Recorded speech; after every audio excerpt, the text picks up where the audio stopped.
d'Allah, le tout miséricordieux, le très miséricordieux. Or, celle Zulira qu'il avait reçue dans sa maison essaya de le séduire. Et elle ferma bien les portes et dit, viens, je suis prête pour toi. Il dit qu'Allah me protège. C'est mon maître qui m'a accordé un bon asile. Vraiment, les injustes ne réussissent pas.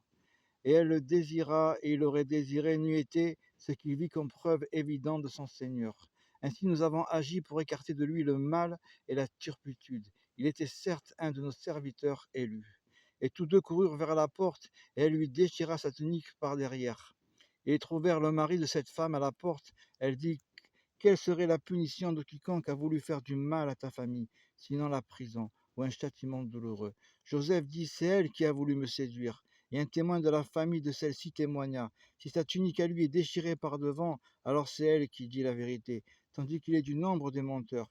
Mais si sa tunique est déchirée par derrière, alors c'est elle qui a menti, tandis qu'il est du nombre des véridiques. Puis quand le mari vit la tunique déchirée par derrière, il dit, c'est bien de votre ruse de femme.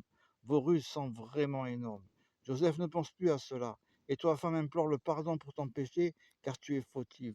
Et dans la ville, des femmes dirent, la femme d'Al-Aziz essayait de séduire son valet.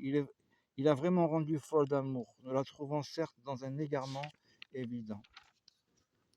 Lorsqu'elle eut entendu la fourberie, elle leur envoya des invitations et prépara pour elle une collation. Et elle remit à chacune d'elles un couteau, puis elle dit, sors devant elle, Joseph. Lorsqu'elles le virent, elles l'admirèrent, se coupèrent les mains et dirent, Allah ne plaise, ce n'est pas un être humain, ce n'est qu'un ange noble.